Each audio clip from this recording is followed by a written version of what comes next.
Olá, olá, sou o Fábio Almeida, começando aqui mais um episódio do 100 milissegundos, projeto que se propôs aí a refletir sobre as transformações digitais que a gente viveu aí nos últimos anos e as consequências disso, né, dessa massificação da internet na sociedade. E hoje recebendo aqui uma convidada bem bacana, Patrícia Torricilha. Ela é publicitária, hoje é diretora da VML, né? E já passou por diversas agências aí na área de mídia, como a Ogilvy, como a Blinks, né? E aceitou bater esse papo com a gente aqui. Muito obrigado e seja bem-vinda aí. Obrigada, Fábio. Tô um pouco ansiosa, mas vai dar tudo Não, certo. Fica tranquila, a gente não morde. Mas meus 18 anos de mercado, acho que vai deixar eu ficar menos nervosa. Certo. Eu acho que hoje a principal conta que você atende é a Paramount, né? Que é uma grande plataforma de streaming aí. E é o mote do nosso papo aqui, a gente discutiu um pouco sobre essa ascensão, né, do streaming nos últimos anos, que acho que trouxe aí um maior poder de escolha, né, para o usuário e uma descentralização, né, que a gente sempre viveu no Brasil de ter uma grande corporação ali, né, com a TV aberta e tudo, e quando teve essa possibilidade do streaming, acho que abriu, né, várias frentes aí, até para os próprios, mudou o mercado, né, de uma forma bem radical. Mas acho que antes da gente entrar nessa pauta, acho que seria legal você falar um pouco da sua trajetória na área de publicidade, como é que você caiu na mídia, né? A gente sempre brinca que quem estuda publicidade nunca estuda publicidade para trabalhar com mídia, né? Mas a gente acaba caindo nessa área. Como é que você caiu, né, na área de mídia e depois e essa trajetória com as contas, né, dessas corporações, como é que você entrou nessa também? Tá, eu sou a exceção. Eu nunca quis trabalhar com criação, por exemplo. Olha aí. Nem atendimento. Na realidade, quando eu comecei essa parte de o que você vai fazer, eu fui testar psicologia. E aí eu fiz 1 ano de psicologia, porque eu inventei que eu queria ser headhunter.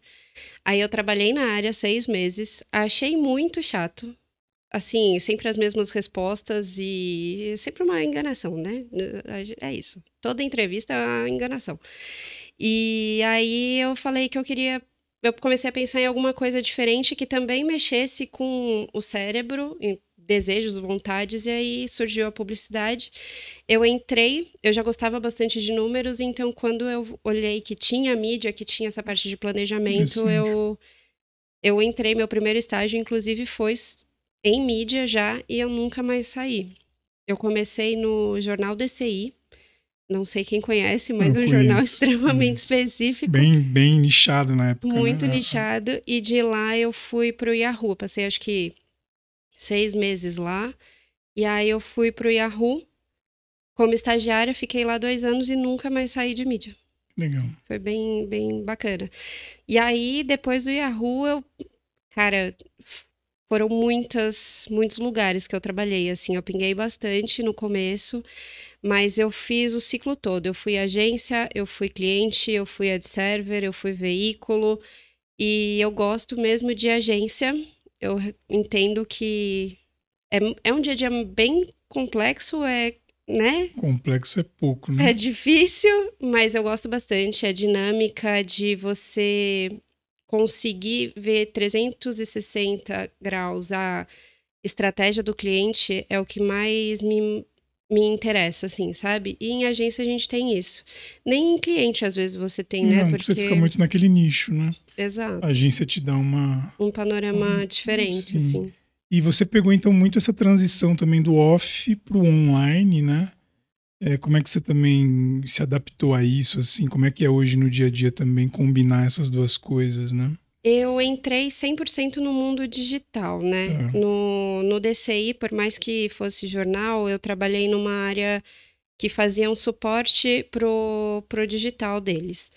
E eu acho que foi o começo da internet, assim mesmo. E eu lembro de ter feito os primeiros cases de retargeting com Netshoes, com aquelas empresas da China, tipo Alibaba, Sim. com óculos espião, esses produtos super antigos, assim.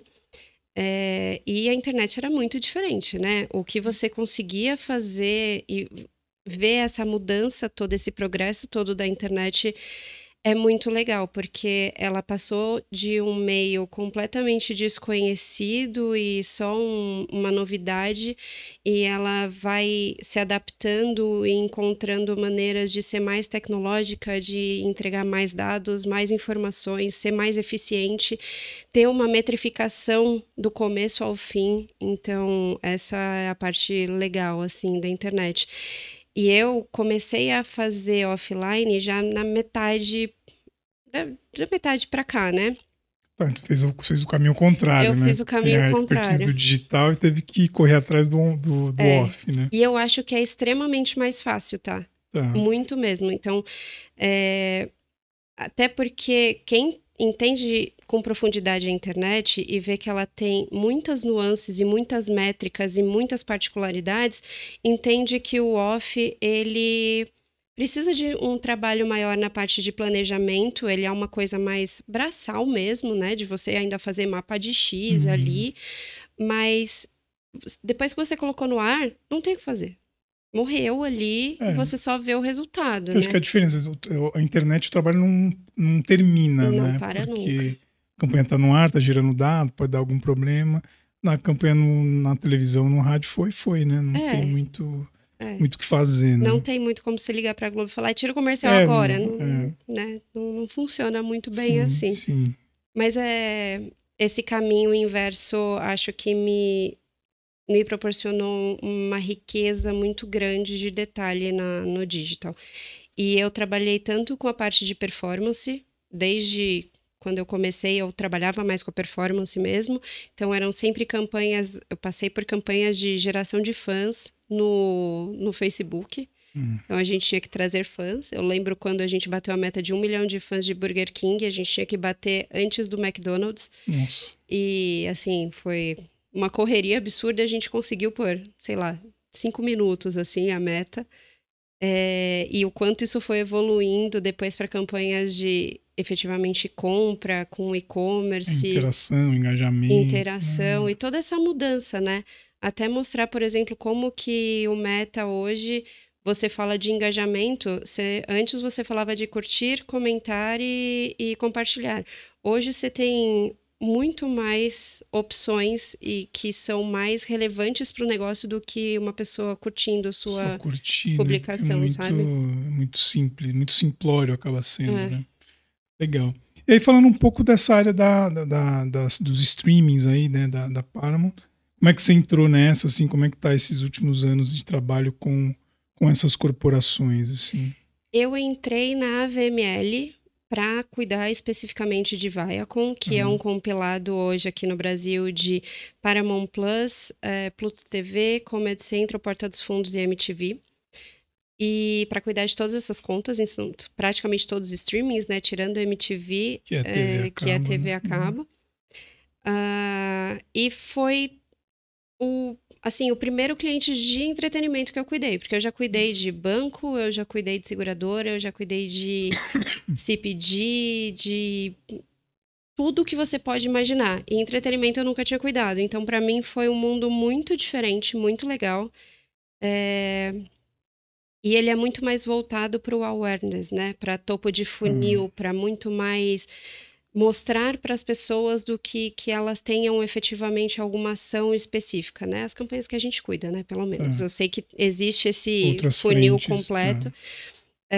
mas essa frente é feita internamente na Viacom, então a gente cuida só do upper e mid Tá, funnel ali. legal. Mas foi um choque, assim, porque eu saí de Banco do Brasil para entretenimento, então de abertura de contas É, sai de uma coisa muito mais fechada, né? para entretenimento. E é muito legal a possibilidade de.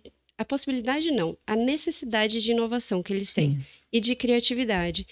E a criatividade, eu acho que ela vai muito na mídia porque não é a criatividade no formato que você está mostrando, no asset mesmo, no criativo. É como você faz aquele criativo que é global funcionar dentro de alguma plataforma ou funcionar dentro de um país especificamente, Tá. né? E essas diretrizes, porque são plataformas globais, né?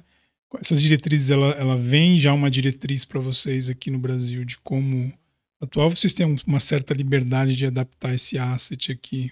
A gente tem liberdade de adaptação dependendo de alguns fatores e alguns estúdios. Então, por exemplo, eu também cuido de Universal Pictures. E a Universal faz muitos filmes com parceria com outros estúdios. A Illumination, por exemplo, é uma que é extremamente fechada. Então, tudo que é deles tem que seguir aquele padrãozinho e a gente não pode mudar. Com a Paramount, a gente tinha uma certa liberdade, mas assim, é uma adaptação simples. Não dá pra gente inovar muito, assim. Dá pra gente pegar um formato padrão e fazer alguma coisa um pouco mais enriquecida nele, colocar uma moldura diferente, fazer um corte diferente, mas nunca sair muito da caixinha com o criativo, não. Tá. E como assim, eu colei uns números aqui, aí até me corrija se tem alguma atualização disso, porque eu vi duas pesquisas, assim, uma um pouquinho mais antiga, que é da Kantar, que coloca Globoplay com 30 milhões de usuários, Netflix com 15 milhões, Disney 8, HBO 4 e a Prime com 2. E aí eu vi uma recente que é da Comscore, que coloca a Netflix com 50 milhões de usuários, Prime já com 20 e Globoplay permanece com 30 ali, né? Assim, então deu uma mexida ali. Não sei qual que é o critério de cada uma. E aí como é que, e assim, hoje a gente tem a Netflix como um sinônimo de streaming, né? Você vai ficar em casa, vou ficar em casa assistindo Netflix. Não necessariamente é Netflix, né? Pode ser uma outra. E tem a Globoplay que cresceu muito porque tem, né, esse catálogo de novela, de série e tudo. E que tem um cadastro free, né? Que eu acho que reflete nesses 30 milhões, que não necessariamente são assinantes, mas que tem ali o cadastro free, né?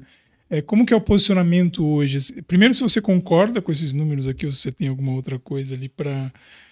vamos primeiro se você concorda, para depois eu completar a pergunta aqui. Olha, de números eu não lembro de cabeça. A gente sempre tem essas pesquisas, mas eu confesso que eu não lembro. O que eu tenho é sempre volume de investimento, que a gente pega pelo Monitor, né? Que são pesquisas abertas, assim.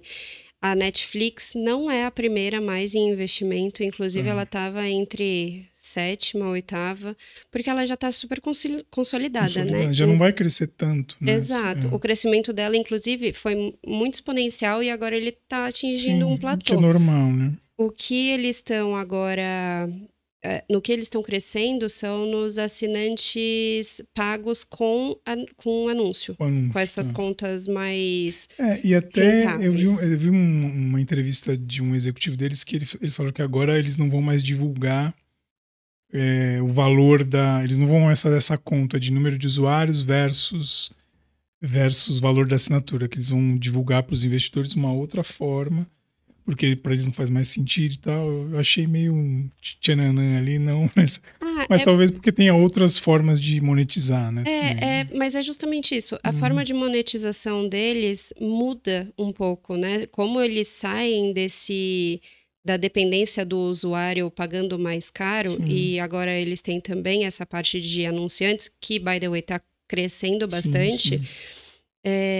Eles podem usar a receita combinada, né? Sim. Mas eles têm crescido. Inclusive, eles entraram no Brasil com essa questão da monetização por anúncio e até deu alguns problemas, assim, né? Porque eles basicamente não tinham muita base. Não tinha. A gente tentou até fazer testes assim, mas não tinha base. Exato. Era um CPM muito caro, mas você não tinha base desse assinante que aceitaria receber publicidade, né? Hoje já está super resolvido. Eles, inclusive, têm mais de 6 milhões de assinantes nesse modelo mais barato. Então, a publicidade já consegue acontecer e aí isso cresce o número também, né? Chama os usuários para pagarem um pouco menos aqueles que não se importam, né? E aí tem aí até eu vi, tem uma matéria também que a Netflix e a Prime estão seguindo um caminho meio de TV a cabo, assim, né? E é a Netflix, né, nesse caso, de ter uma audiência e vender publicidade, né? Que é o que a TV a cabo fazia, né? Tinha ali os canais, a audiência e vendia publicidade. E a Prime, por outro lado, está se transformando num hub, né? onde você assina a Prime, ali você pode assinar Paramount, Telecine, tem outras coisas ali dentro. Você acaba centralizando ali e eles estão capitalizando bastante com isso, porque a Prime em si é mais barato, né? Mas ali dentro você acaba alugando outras coisas e fazendo. E que tem uma lógica também, né, de TV a cabo, de você alugar ali e ser um hub, né? E que aí até a matéria brinca, né? Se quer ser meio que voltar um pouco no tempo, né? Assim, então não é tanta inovação assim, né? E nem só isso. A parte de conteúdo da Netflix também, por exemplo, e da Amazon, se você parar para ver, eles têm a parte de novidades deles mesmos, que são feitos pelos estúdios Netflix, mas eles estão comprando muito conteúdo de outras, né? A Paramount, por exemplo, é uma das que vendeu parte do conteúdo para a Netflix.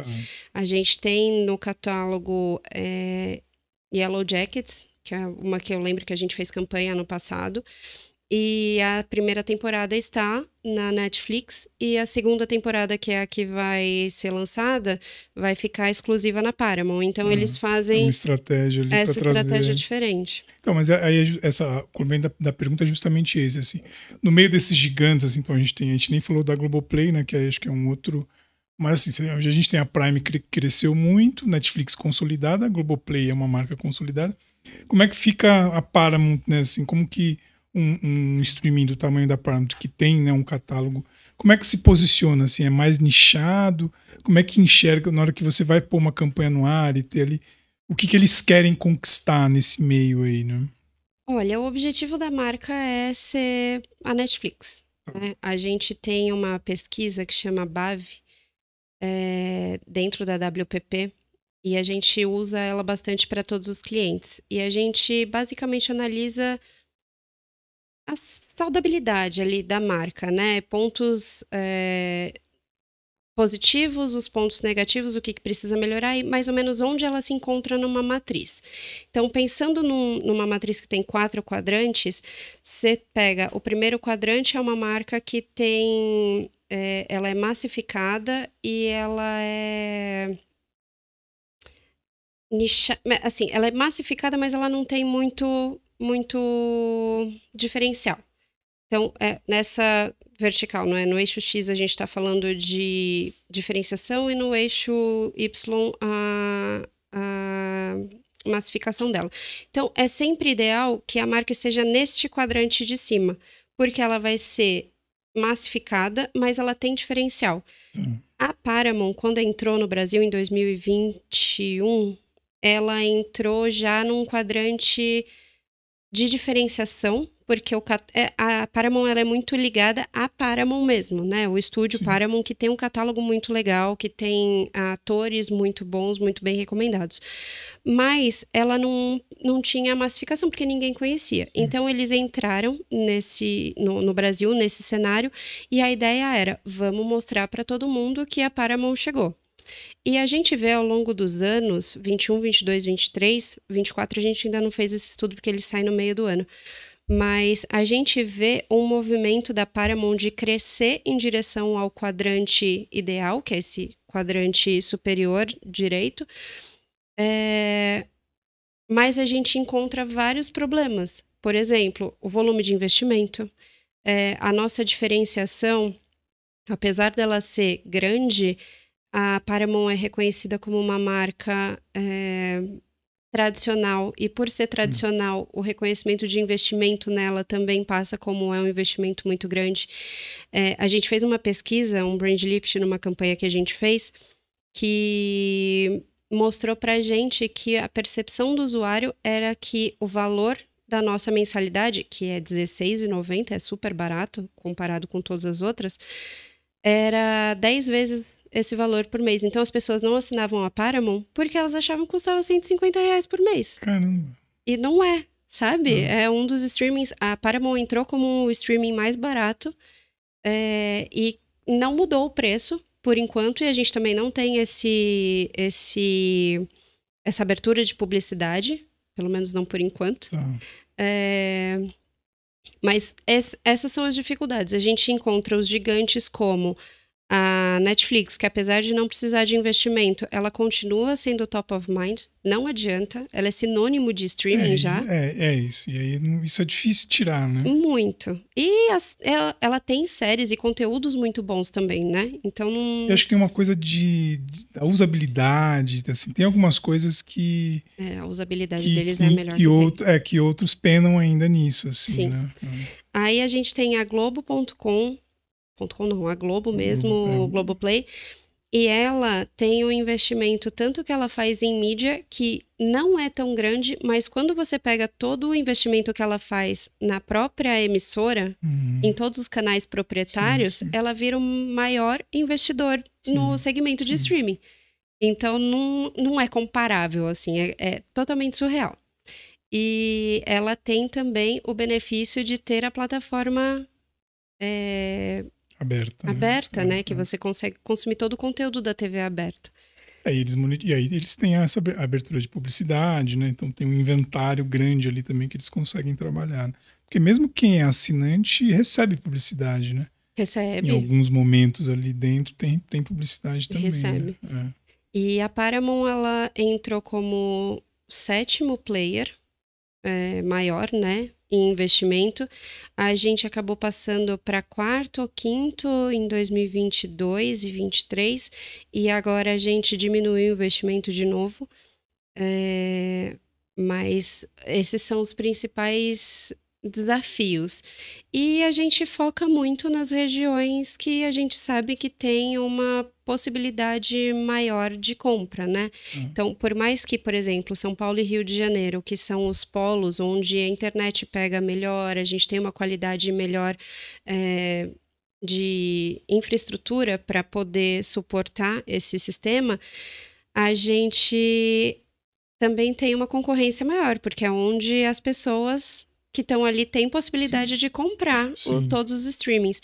E tem uma pesquisa que a gente fez que o brasileiro tem em média 4 a 5 streamings. Então, a nossa briga não é para ficar no topo, mas é para estar no meio desses 5. É para estar no meio desses 5 e ter um diferencial. Então, por exemplo, versus a Disney, versus a Prime, versus a Max, versus a Star Plus, coisas assim. Como que entra? Porque eu tenho acho que é um diferencial, que são alguns jogos de futebol que são exclusivos da Paramount, né? Sim. Isso entra como uma estratégia também de captar... Entra muito. De captar novos assinantes ali, né? Em 2023, a gente fez... A Paramount tem alguns jogos com a Libertadores, com a Comembol e com a Sul-Americana em 23, 24 e 25. São 3 anos de contrato. E não é surpresa, no Brasil, a campanha que teve maior volume de novos assinantes ou entradas no 7 dias grátis foram as campanhas de futebol, tanto no Brasil quanto no México. Então, a gente sabe que é um drive muito forte. E a retenção disso, como que é depois? Existem algumas... Tem uma galera que esquece, né? E aí paga um mês e... e a gente tem o gratuito, né? São 7 dias gratuitos. Então, mas a retenção desses 7 dias, assim... O gratuito fica um mês, mais ou menos, mas o turnover é muito grande. Então, a gente vê, por exemplo, pessoas que ficam um mês aí e ficam mudando de streaming. Então, hoje eu tô assinando Paramount, mas no mês que vem me interessa uma série na Max, eu vou parar de assinar Paramount e vou pra Max. Aí passou 3 meses, acabou minha série, eu quero voltar pra Paramount porque eu quero assistir... É uma estratégia de controlar os gastos. É meio que no always on do usuário. A Globoplay e a Netflix são as pagas. E quem tem criança, a Disney. E todas as outras são variáveis. Entendi. Elas flutuam muito. Entendi. Legal. E como é que tá a TV paga em relação a isso? Assim, tem também acaba sendo uma concorrente, assim, né? Também, né, nesse mercado. Como é que entra isso assim no dia a dia também? Vocês enxergam como uma concorrente ou não? A gente enxerga como um concorrente indireto. Não é tão concorrente assim. Ele é mais concorrente na hora de ver uma publicidade ali, por exemplo, sabe? Quando você tem a Netflix paga com anúncio. Aí ela acaba sendo mais concorrente do que quando você tem o preço cheio sem anúncio. Mas eu acho que em algum momento a TV a cabo vai se transformar toda em Em streaming. streaming, né? É porque hoje, que nem o box da Claro, né? Tem um aparelho que você já pausa, né? A programação ali, volta, funciona. Então você pode pausar o jornal que tá ao vivo, ir no banheiro e voltar e continuar assistindo, né? É. Isso Mas não é todo mundo que tem, né? Também. Né? Não, a penetração de TV a cabo no Brasil, ela tem caído cada vez mais e a gente vê essa migração pro streaming, Sim. né? E, por exemplo, você assina a Globoplay. Todos os canais da Globo você consegue assistir dentro da Globoplay. Então, eu acredito que elas, em algum momento, vão se transformar em streamings, né? Mas eu acho que ainda demora isso, assim, totalmente ideia porque, assim, minha. Eu acredito que a condição de você ter uma penetração maior no mercado com assinatura por conta do celular, por conta de tudo, é maior do que não precisa ter uma TV a cabo no celular, né? Exato. Mas faz sentido você ter 2, 3 streamings ali que você assiste de qualquer lugar e tudo, né? Não, legal. Você já falou um pouco, né, dessa coisa do comportamento do usuário, né, em relação à compra, né? Acho que é legal assim, essa coisa de você ter um always on ali tudo. Mas o conteúdo é um diferencial ainda, assim, do que quando o cara vai assinar? É o maior diferencial que você enxerga? Ou o preço impacta Não, também? são esses dois motivos que retêm ou que deslogam qualquer usuário. O conteúdo, porque a gente trabalha muito com conteúdos inéditos, né? E proprietários. Então, a Paramount faz as séries e filmes dela. A Netflix faz os dela. A Disney os dela. Então, não tem muito essa... Por mais que eles tenham começado a comprar, mas são sempre temporadas antigas. Não é que você vai conseguir ver, por exemplo... House of Dragon, que vai lançar, e acho que em junho, julho, você não vai encontrar...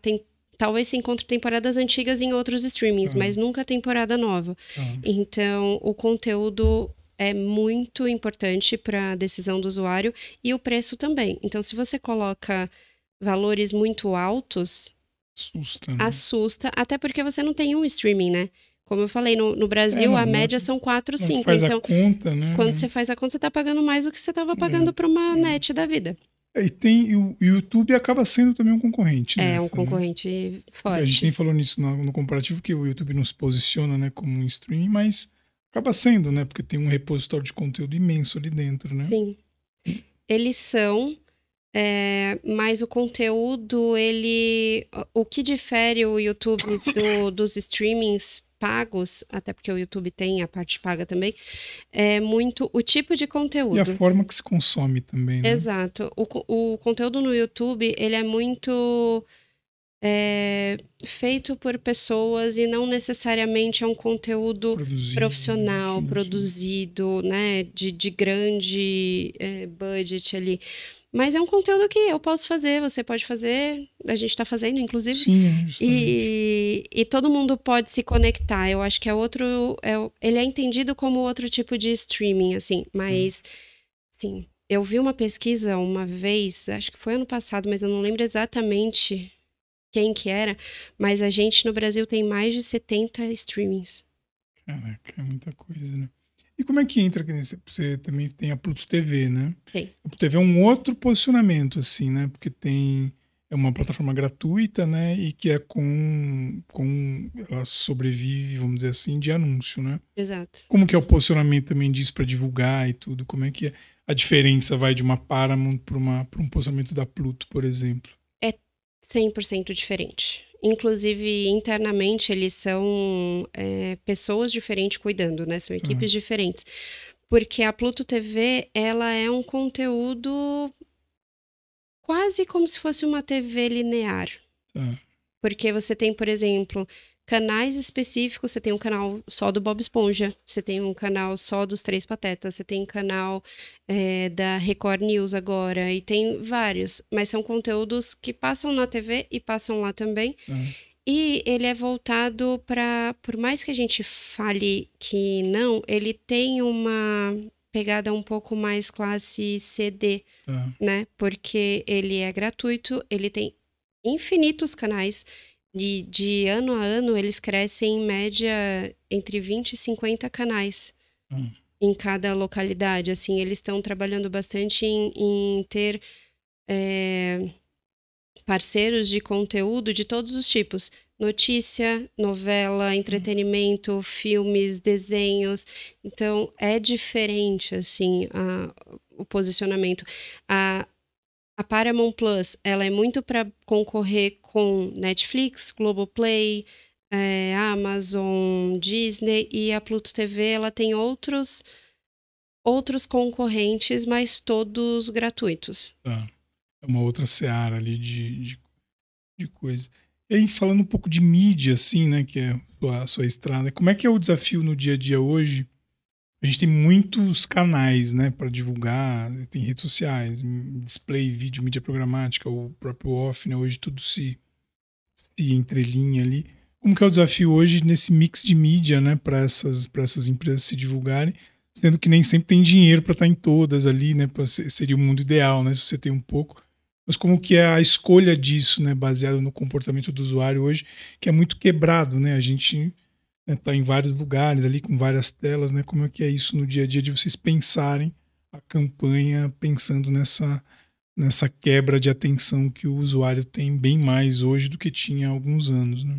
A gente trabalha muito baseado em pesquisa, né? Então, a gente usa bastante o TGI, a gente usa muito o Monitor, o Comscore e vários outros softwares de pesquisa para a gente tentar entender o que é mais relevante para aquele usuário, entender o comportamento dele para a gente também traçar uma jornada. Então, não adianta, por exemplo, eu pegar e... falando de filmes ali da Universal, não adianta eu pegar um filme infantil e querer colocar ele só em conteúdo infantil, porque a gente tem que... Não é a criança que vai Decide, né? falar, ai, quero ir no cinema. Tá bom, quero, mas o decisor de compra não é Sim. ela, são os pais. Então, a gente tem que trabalhar toda essa jornada.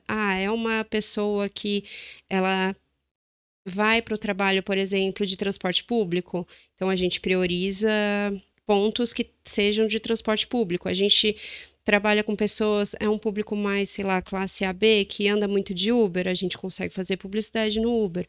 A gente tá falando de rádio, a diferença entre rádio e Spotify, por exemplo, Deezer, que são os streamings também. O que a gente faz? Né? E é muito baseado nesse usuário. A gente faz uma pesquisa para entender onde esse usuário mais está e qual que é a jornada dele para a gente conseguir encaixar momentos-chave com veículos e um meio mais adequado, né? Então, se eu estou falando de uma pessoa que praticamente não sai de casa, não adianta eu fazer out of home, né? E tem algum meio desse que está se destacando assim, ou é difícil elencar? A internet, ela já ganha mais do que 50% do nosso budget na maioria das campanhas, mas o que eu venho visto crescendo, eu acho que também um pouco do reflexo do que a gente sofreu na pandemia é o OH. Tá.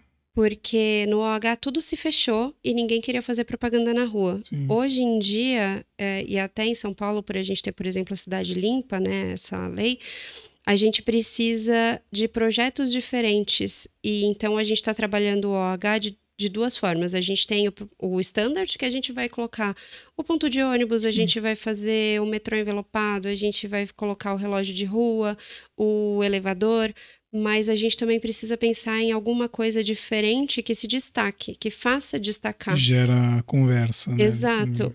Ou qualquer tipo de interação. Então, por exemplo, colocar num ponto de ônibus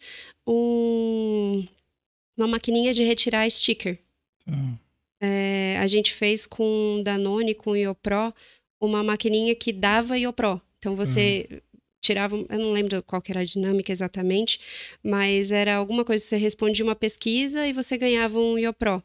Então, são coisas diferentes. Ou aqueles aquelas esculturas gigantes que às vezes existem, né, que a gente às vezes faz, mas sempre trabalhando o OH com esses dois pilares de diferenciação e o de uma sustentação.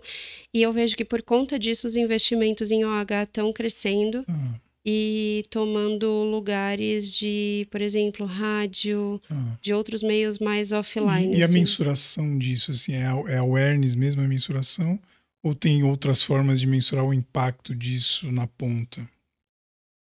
Depende de qual métrica você está olhando. Geralmente o OH a gente fala que é muito mais awareness, você está falando de impacto, até porque o impacto é sempre estimado e é sempre do público geral. Não dá para você mensurar o impacto no target. Para você mensurar o impacto no target, existem agora algumas empresas de mobile que conseguem fazer um cruzamento entre as pessoas daquele ponto de OH, cruzam com alguma publicidade que também foi enviada e você consegue pegar o perfil desse usuário e identificar por amostragem. Mas é uma amostragem, né? É sempre amostragem. E aí você pode entender, mas isso tem funcionado para otimizações, por exemplo, de campanhas de performance, por exemplo, promoções. Você acha que você vai fazer uma campanha tipo aquelas avião do Faustão. Você acha que seu público está muito na Paulista, e aí você coloca na Paulista e na Berrine. Aí você vê que o pessoal da Berrine, por essa geolocalização do mobile, tem sido mais efetivo, tem entrado mais no site, você consegue migrar. Mas é uma tecnologia nova, recente, assim, bem recente, que eu tenho visto, sei lá, a partir do final do ano passado, alguma coisa assim. Mas é sempre focado em impacto. O que daria para fazer é, por exemplo, você pega um outdoor ou algum desses formatos e coloca um QR Code para acessar. E você consegue fazer esse tipo de mensuração. Já tem outras coisas que antes a gente não tinha, né? Que se usa mais. Não, legal. E em termos de assim, é que vocês estão mais na parte de awareness mesmo, assim, mas tem uma conversa de vocês com a parte de conversão, assim, de entender o impacto da campanha de awareness com isso? Tem essa conversa no dia a dia integrado? Ou... Não é 100% integrado ainda, mas estamos trabalhando para. Até porque os dados são muito sensíveis para essas empresas, né? Então, a gente não tem nenhum tipo de acesso a, por exemplo, GA ou qualquer sistema pós-clique. Mas a gente começou a fazer algumas análises integradas de conversão por assistência. Então, até onde o usuário que foi impactado pela campanha de awareness também foi pela de performance e converteu. E o quanto o papel da campanha de awareness é importante para realmente mudar a opinião do usuário e ele efetivamente fazer a compra, sabe? Legal. Existem alguns começos de relatórios e algumas análises que a gente tem começado a fazer. Legal. E influenciadores, vocês têm usado para isso? Como é que tá? E acaba... porque imagino que tem até pessoas de canais específicos que tem ali uma notoriedade que pode ajudar, né, como figura a trazer. Tem usado na estratégia também? Para Paramount a gente usa menos, mas para Universal praticamente não sai nenhuma campanha sem um hub específico de influencers, mesmo que tenha um dinheiro pequeno e a gente trabalhe com influencers menores, a gente sempre trabalha, porque realmente, principalmente essa galera mais 25 menos, eles se importam muito com o que é falado nas redes sociais e eles precisam dessa validação ali. Legal. E aí, falando um pouco do dia a dia da agência, né, assim, como é que vocês têm usado hoje? Tem esse papo já interno, assim, essa coisa da inteligência artificial, né, que é um tema aí nos últimos anos. Assim, vocês têm usado essas coisas no dia a dia de automação? Ou era o que a gente já usava mesmo antes? Que em agência, a gente sempre usou, né, alguma camada ali de inteligência, seja para análise, para compra de mídia, para tudo. Mas essa coisa do ChatGPT furou um pouco a bolha dessa discussão, assim, de automação de conteúdo, tudo. Como é que tem sido esse uso dentro da agência? Ele é super incentivado, mas depende da pessoa, assim, a Tá. adoção, sabe? Eu vejo muita gente da minha equipe mesmo, que é uma equipe grande, eu vejo pessoas que validam conta, validam tradução de e-mail, por Tá. exemplo, valida material para ver se aquilo está escrito da melhor forma possível com o chat GPT. Ou criam uma situação dentro do chat GPT para ver se o plano de mídia que foi feito Faz sentido faz ali. sentido ou não. Mas eu Interessante. acho que eles usam muito mais como um validador do que como criação mesmo, a Tá. parte estratégica, sabe? É importante isso, porque eu acho que facilita essa coisa de validar correção ortográfica é muito bom, né? Porque é muito rápido, né? Sim. E tem uma lógica bem melhor do que do Google Tradutor, por Nossa, exemplo, né? muito. Porque O ele Google Tradutor parece que você tá falando vai tudo para torto. isso. É porque assim, as discussões que se tem é de você pasteurizar um pouco o conteúdo se você usa para criar, né? Mas se você usa para ter uma ideia, validar, acho que é super, super útil, né, no dia a Sim. dia, né? Tem sido bastante. Eu não adotei tanto ainda. Eu tô num processo de me familiarizar mais, Uhum.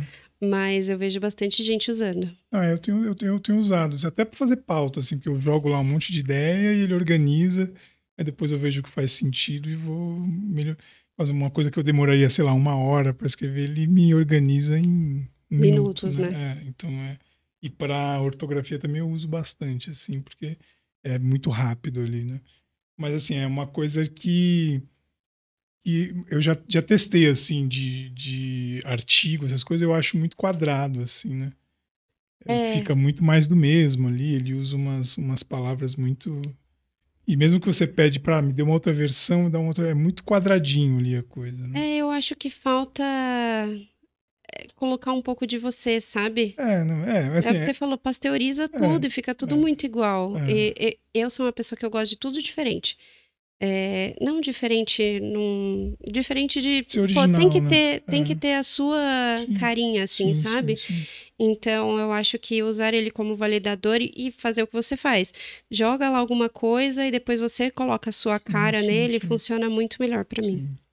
E aí uma outra coisa que a gente até falou um pouco no off aqui, que é um desafio hoje, né, de quem é gestor, né, assim, é gerir, né, como é que tá essa coisa, os desafios hoje de se contratar, né, essa galera mais nova, as aspirações e tudo. Como é que tá esse desafio de gestão dentro de uma grande agência, né?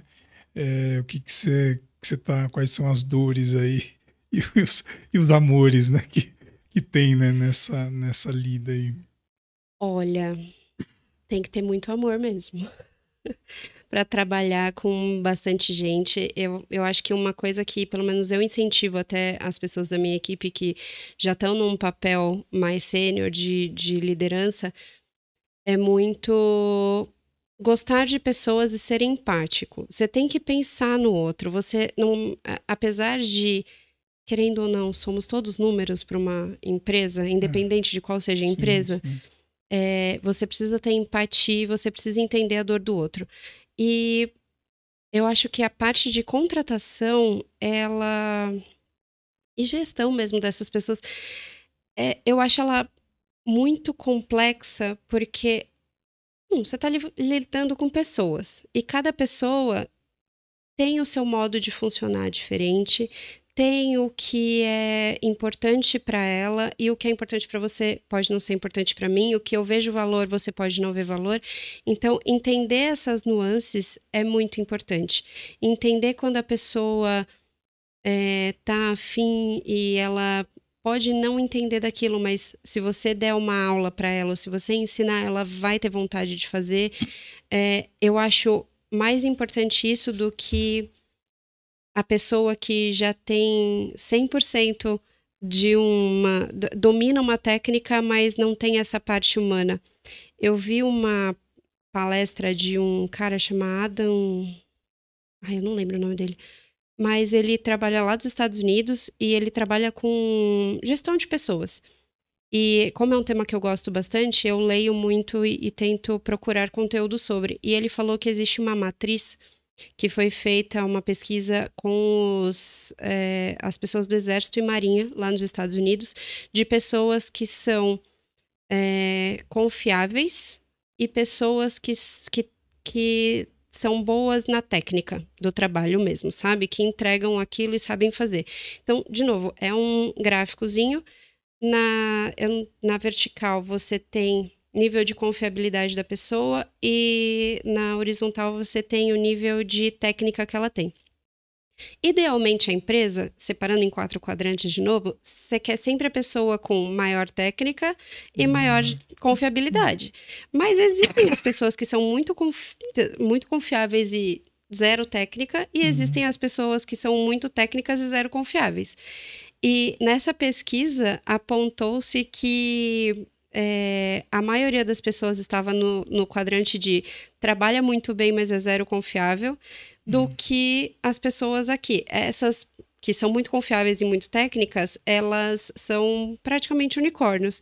E que que já são líderes, já tem sua empresa, né? Exato. São outras, E as empresas, as empresas não, as pessoas preferem ter perto pessoas que não necessariamente têm uma técnica tão apurada, mas que são mais confiáveis, do que o contrário. Então, eu peguei isso para minha realidade e, cara, é muito verdade, sabe? Porque a técnica você ensina. Isso, né? Que eu ia comentar, né? Mas uma pessoa confiável, né? Não dá para ensinar uma pessoa a ser. Exato. Né? Mas acho que tem uma mudança, talvez, no trabalho, né? Talvez a pandemia trouxe isso, né? O pós-pandemia. Porque, assim, as agências, né, sempre teve esse glamour, né, tinha meio que uma romantização de você trabalhar até meia-noite e pedir pizza, né, ontem comer pizza na agência e tal. E que, embora de táxi. E que não é saudável, né, assim, não é legal você trabalhar até meia-noite e pedir pizza uma vez ou outra, ok, mas não é legal ter isso como rotina. Eu acho que a pandemia, quando as pessoas foram para casa, né, tinha muita gente engessada em relação a isso, que não gostava do trabalho home office e tal. E acho que isso também teve uma mudança disso de perspectiva, né? E de aspirações de quem contrata, de quem trabalha. Assim, porra, não vou ficar na agência mais até 10 da noite, né? Até posso ficar uma vez ou outra, mas, né, acho que dá para ter uma organização. Acho que isso também é uma mudança, né, no dia a dia, né? Muda muito e faz com que a pessoa que está lá na agência valorize mais o mental também, sabe? Sim, eu acho que sim. tem acontecido uma mudança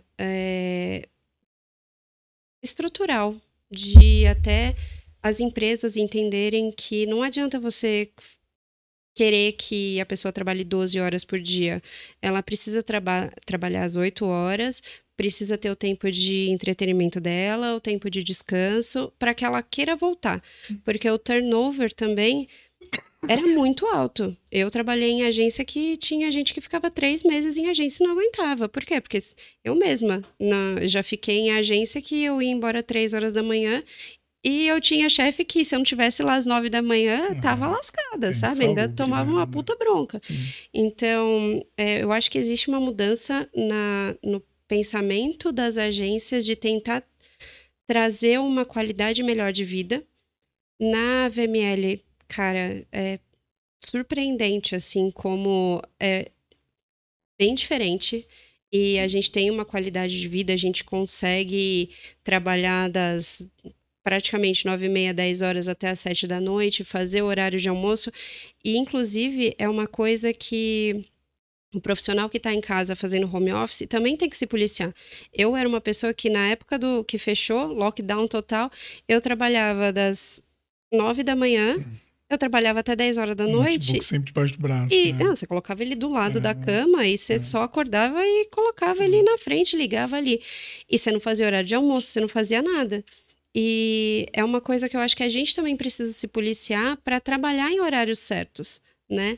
Nada impede de você... você tá no home office, ele facilita você. Tenho que descer para ir no mercado, mas só posso às 3 horas da tarde. Você consegue abrir um espaço na sua agenda para fazer esse tipo de adaptação? Ou, no meu caso, eu vou pegar meu cachorro na creche. Sim, eu tenho um cachorro que vai para creche. Pegar ele... Então... Sabe, dá para você fazer essas correções. E o trabalho continua sendo bem feito, sabe? Eu acho que uma das particularidades de gerir isso, de gerir pessoas no home office, é muito entender que tinha muita gente antes que, se você não visse a pessoa trabalhando, Você não acreditava. você não acreditava que a pessoa Mas estava é trabalhando. a coisa do quadrante que você falou, você tem que ter pessoas confiáveis, né? Exato. Então, acho que trabalhar a motivação das pessoas para que elas queiram trabalhar e, às vezes, até assim, pô, se você me entregar o job até tal hora, você pode pegar o resto do dia, sabe? Eu acho que são essas concessões que você consegue fazer, esses acordos que você consegue fazer com o usuário, com cabeça de quem tá na internet, né? Com o seu funcionário, de que ele consegue conciliar as duas coisas. Consegue, posso sair mais cedo porque eu vou, sei lá, vou passar o final de semana na praia, não quero ir na sexta, quero ir na quinta, sabe? Eu acho que isso facilitou bastante. Legal. E você hoje, o que você considera ideal? Assim, você acha que o home office 100% atende? Ou a coisa híbrida é importante por conta de cultura de empresa? Tal? Como é que vocês veem isso internamente? Eu sou, por mais que meus funcionários não gostem muito, eu sou 100% defensora do híbrido. Acho que 2 vezes por semana ali é ideal para você ir para o trabalho e 3 você fica em casa, você consegue manejar tudo. Mas eu acho muito importante, até porque na pandemia foi a minha primeira vez como diretora. E eu assumi como diretora em 1º de abril de 21, que foi... Caramba. Não, de 20, que foi... Que tava no auge da pandemia. Tinham né? acabado de fechar São Paulo. Eu ia mudar para Brasília, inclusive. Não mudei, fiquei por aqui por conta da pandemia. Só que o meu time... E eu construí um time novo. E esse time era cada um de um lugar do Brasil. E a coisa que mais foi desafiadora para mim foi criar um espírito de equipe. Porque eu não conhecia as pessoas, eu só conhecia pelo Teams ali, e às vezes a pessoa nem tá de bom humor e não quer nem ligar a câmera. Então você tem muita gente que não liga a câmera. Sim. Mas, pô, você tá numa reunião só com 2 pessoas, uma não liga a câmera e você fica se auto-vendo, é muito ruim, difícil, sabe? Então, eu acho que criar esse laço, criar essa interação com todo mundo, fazer as pessoas se conhecerem, saber o que você pode perguntar para uma pessoa ou para outra, e sem contar que quando você vai no presencial, às vezes as coisas ficam mais simples, né? Para resolver um problema... Sim, se levanta da mesa ali e já resolve, né? Exato. O tom de voz e tudo, né? Coisa que antes você precisa, pode marcar um call? Vamos fazer um call? Não, mas eu não consigo. Então, eu gosto do híbrido, eu acho que ele tem o melhor dos 2 mundos ali, sabe? Legal. E aí, pra gente ir pros finalmente aqui, uma coisa mais pessoal, assim, você trabalha com mídia, assim, como é que você lida com publicidade, assim, na internet? E como é que você trata seus dados, assim, você é preocupada com isso ou é casa de ferreiro, espeto de pau, assim? Eu tô mais no casa de ferreiro, espeto de pau. Eu sou aquela pessoa que aceita todos os cookies, que não limpa o cache do meu navegador e eu salvo assim em todos os lugares. Mas eu não recomendo. E como é que você lida com publicidade, assim, de você clica, você vê, você presta atenção, como é que você lida com isso? Eu também não sou uma... Ou a coisa fica tão estafada do dia a dia que você nem... Eu acho que não é nem de estafado, assim, porque é bom você ver e você, né, ter a experiência que você tá dando pro seu usuário ali, pro seu target. Mas eu sou a pessoa que em streaming eu pago o YouTube, por exemplo, porque eu gosto de música eletrônica, e aí você vai ouvir um set de música que tem 1 hora e entra publicidade no meio, me irrita. Mas eu tento prestar atenção quando eu vejo. Então, banner, por exemplo, e eu acho que é muito para entender o que fazer ou não fazer no seu plano de mídia, sabe? Porque se eu me sinto incomodada, provavelmente meu usuário também vai se sentir incomodado. Então, é mais pelo, talvez, um user experience ali, e não só no digital. Na TV, assistir os merchants que a gente faz, no OH, ver se a publicidade, por exemplo, ela tá visível, porque existe muito isso, né? Você faz um roteiro de relógio, e aí a gente cria uma peça que tem as letrinhas desse tamanho, você tá passando com um carro que seja 40 por hora, você não vai ver, você não vai entender a mensagem. Então, eu acho que é muito nesse sentido de fazer feedbacks. Mas com o streaming especificamente, eu pago a maioria para não ter publicidade. É porque né, o YouTube é difícil. Se assistir YouTube com publicidade é muito difícil. Até porque agora eles têm publicidades casadas, né? Entra 2, 3 de uma vez impossível, né? E o que você tem... Se você pudesse citar, assim, alguma coisa que você tenha visto legal de campanha, assim, ou que vocês fizeram, alguma coisa que te impactou, assim, de formato, ou mesmo, assim, o que você considera coisas que são bacanas e o que você vê que você fala, puta, ainda fazem desse jeito, assim. Porque a gente vê muita publicidade ruim, assim, né? O que você... Coisa bacana que você tem visto, assim, e coisa que você fala, nossa, ainda pecam nesse formato, assim, de insistência. Eu acho que do que eu acho legal, eu gosto de cada vez mais tentar integrar os meios. Então, você fazer um OH que tenha um QR Code leve para alguma página, não necessariamente de um cadastro, mas a gente fez... Mais informativo e tal, A gente né? fez com Paramount, por exemplo, a série The Handmaid's Tale, a 5ª temporada. A gente colocou na porta do metrô, era um lenticular, que é aquele que você olha de um lado, ele vai aparecendo... São imagens diferentes, e dependendo de onde você está olhando, você vê uma coisa diferente. E do lado tinha um QR Code, e o QR Code, ele era um joguinho. Não era... depois do jogo, se você tivesse intenção, você podia assinar a Paramount, mas ele era muito mais para entender se aquela publicidade foi assimilada, né, ou não. E o joguinho era um quiz sobre a série. Legal.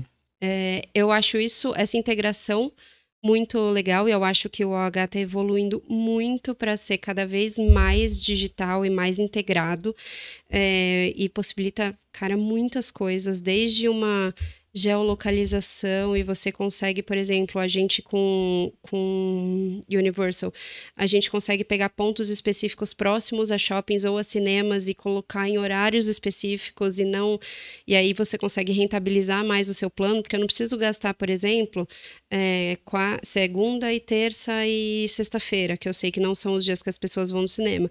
Eu posso colocar só na quarta, na quinta, no sábado e no domingo. Capitalizar melhor aqui. E capitalizo. Aquele dinheiro que eu não investi na segunda, na terça e na quinta, eu invisto nos outros dias. Coisas do gênero. E o que eu acho que tem sido feito muito igual ainda, eu acho que toda publicidade de TV mesmo, aliás, não só de TV, eu acho que uma coisa que a gente fala muito, mas é pouco feito, é que a publicidade ela tem que ser nativa. Então, se você vai colocar uma coisa na TV, você pensa o formato de TV.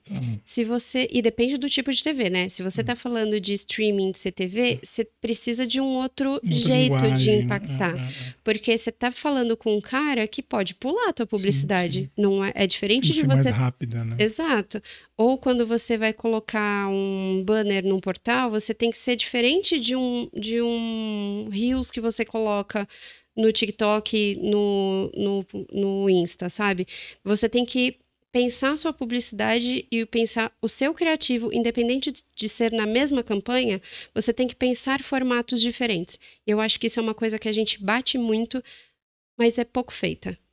E até se a gente pensar hoje no nível de atenção de uma publicidade na TV aberta, na hora que acabou ali, o intervalo da novela, você faz assim, né, com o celular. Exato. E aí o que tá passando na televisão você não tá nem vendo. Não. Né? Então, o nível de atenção é muito diferente, né? E aí, para fechar, Patrícia, brigadão aí, né, pela explanação bem bacana, o papo. Assim, você puder deixar sua visão, assim, para esses próximos anos nesse mercado de streaming, assim, o que você enxerga, né, dentro desse dia a dia? Se a gente vai ter ali uma maior pulverização mesmo, né, desses players, ou se a coisa vai concentrar mesmo nesses principais e não tem muito jeito de fugir disso, assim, o que você acredita? Eu tenho visto as coisas se fundirem mais, né? A gente teve, acho que ano passado, 21 e 22, mais ou menos, muitos streamings novos. Então, teve, por exemplo, streaming da Discovery, esses menorzinhos, assim. Sim, tem da Apple TV, né? Tem a da Apple, vários.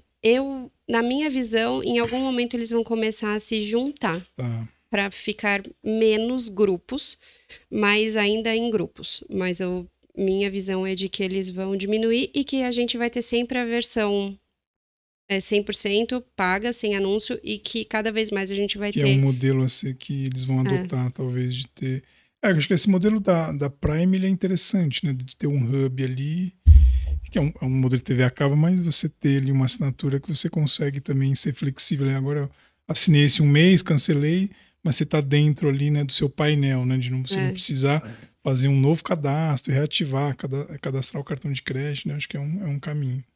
Então, beleza, obrigado aí pela contribuição. Conte com a gente aí para o que precisar. Valeu. A gente volta com mais. Um abraço. Tchau, tchau.